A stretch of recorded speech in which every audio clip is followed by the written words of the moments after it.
tour de 15h40, encore beaucoup d'actions du côté sud-est du champ de bataille. Les Français attribuent plusieurs points de commandement, dont un à la première division du 3e corps, celle de Morand, pardon, un au cuirassier de Daudepoul, un à la 3e division de dragons de Milhaud, et également un à la 3e division du 3e corps, celle de Gudin.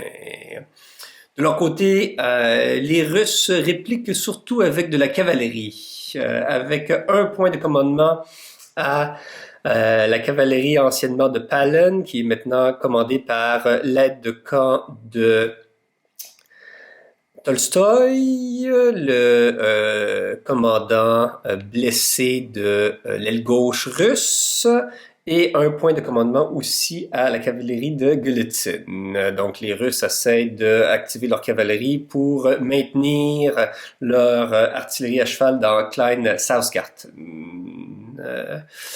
Au centre, attention, un point de commandement a été donné à Augereau, qui va pouvoir activer les 2 divisions du 7e corps. Elles n'ont pas bougé depuis de nombreuses heures et veulent profiter de la pression qu'exercent Davout et les différentes unités de cavalerie au sud-est pour s'enfoncer peut-être dans l'ouverture ici entre Serpalen et les quelques batteries lourdes sur les hauteurs au nord-ouest du village. Les Russes, de leur côté, au centre, ont donné un point de commandement à la 14e division, celle de Kamiensky.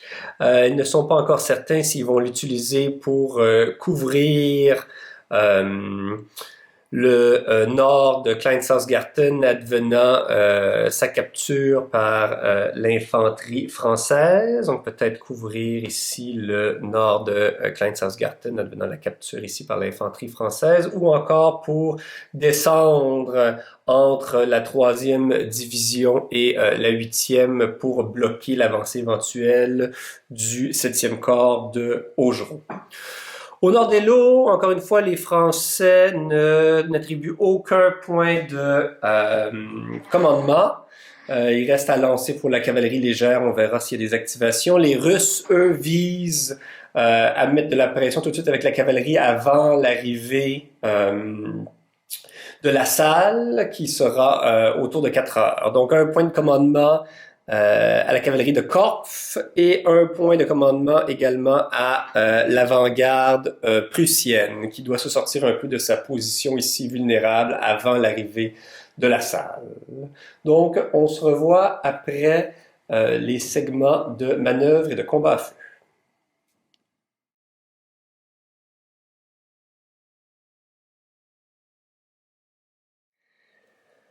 Alors, beaucoup d'actions dans ce tour de 15h40, en particulier du côté de la cavalerie russe. Les Russes ont déclenché un total de 13 charges au cours de ce tour, et ça a commencé très tôt avec l'activation au début de la cavalerie de l'aile gauche, maintenant commandée par l'aide de camp de l'aile gauche, qui a lancé 5 charges contre des régiments assez affaiblis de cuirassiers et de dragons. Ils ont eu des bons résultats, ils ont mis en fuite plusieurs des régiments français.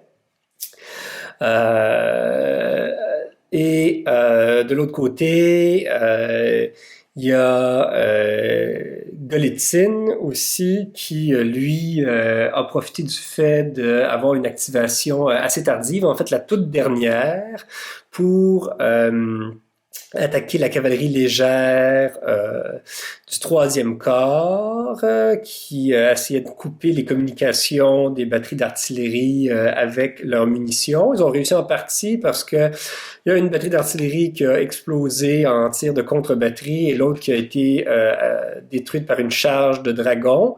Mais les dragons, après ça, se sont aventurés un peu trop en avant et lorsque ce fut l'activation de Golitsyn, il a mis en fuite les dragons qui se trouvaient ici.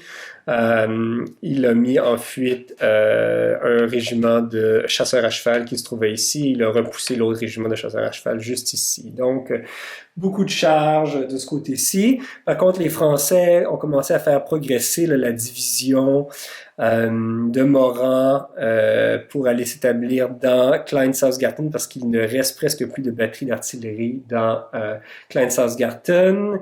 Les assauts sont un petit peu moins nombreux. Il va y avoir 2 assauts dans le prochain segment ici, encore une fois, contre la 2e division russe.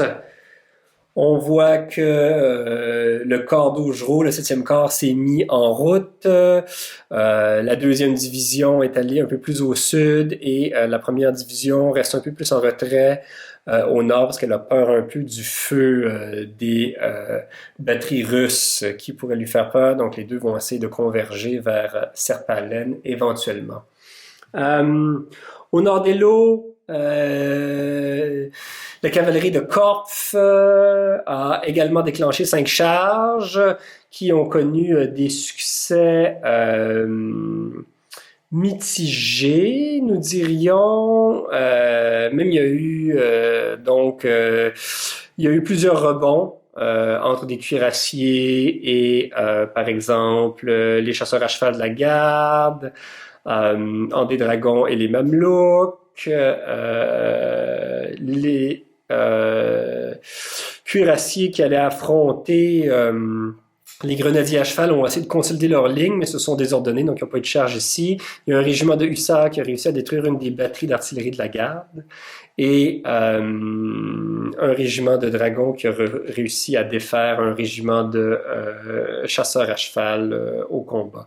Les Prussiens ont continué leur réorganisation, ont formé un bloc dans l'anticipation de l'arrivée de la salle au prochain tour, et d'ailleurs, les derniers éléments du détachement prussien là, qui retenaient encore la salle sont arrivés sur le champ de bataille et ont formé des carrés là, parce qu'ils ne savent pas de quel côté vraiment la salle va arriver. Donc beaucoup d'actions, il y a 2 assauts à faire et beaucoup de réorganisation.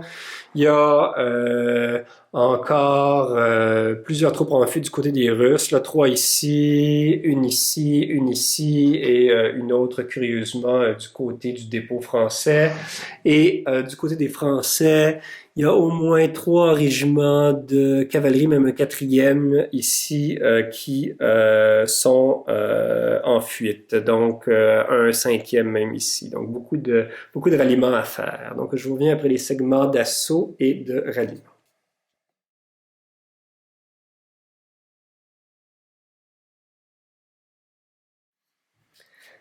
Alors, les 2 assauts français ont été à l'avantage de ces derniers.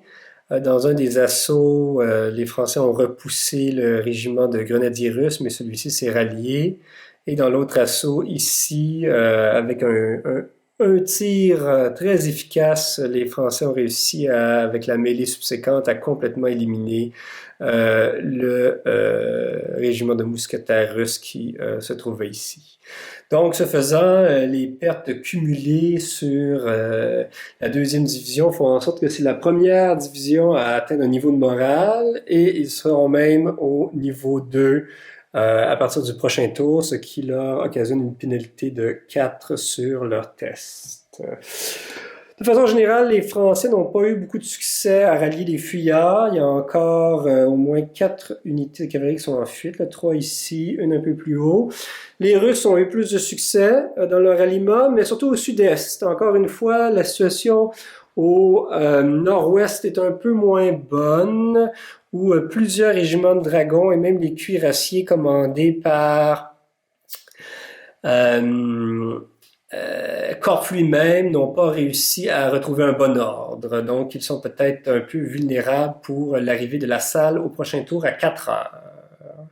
Voilà, nous allons donc lancer le dé pour la météo du prochain tour, c'est-à-dire celui de 16 heures. Voyons voir. Et c'est un 5, moins 3, ce qui nous donne 2. Nous garderons le temps dégagé. Un petit regard sur les pertes de ce tour-ci avant de quitter. Encore une fois, les Russes souffrent avec 2 batteries d'artillerie à cheval et une batterie légère qui ont été détruites, ainsi qu'un régiment de mousquetaires de la 2e division. Du côté français, il y a eu la destruction d'une batterie à cheval de la garde à la suite d'une charge de hussards. On se revoit autour de 16 heures.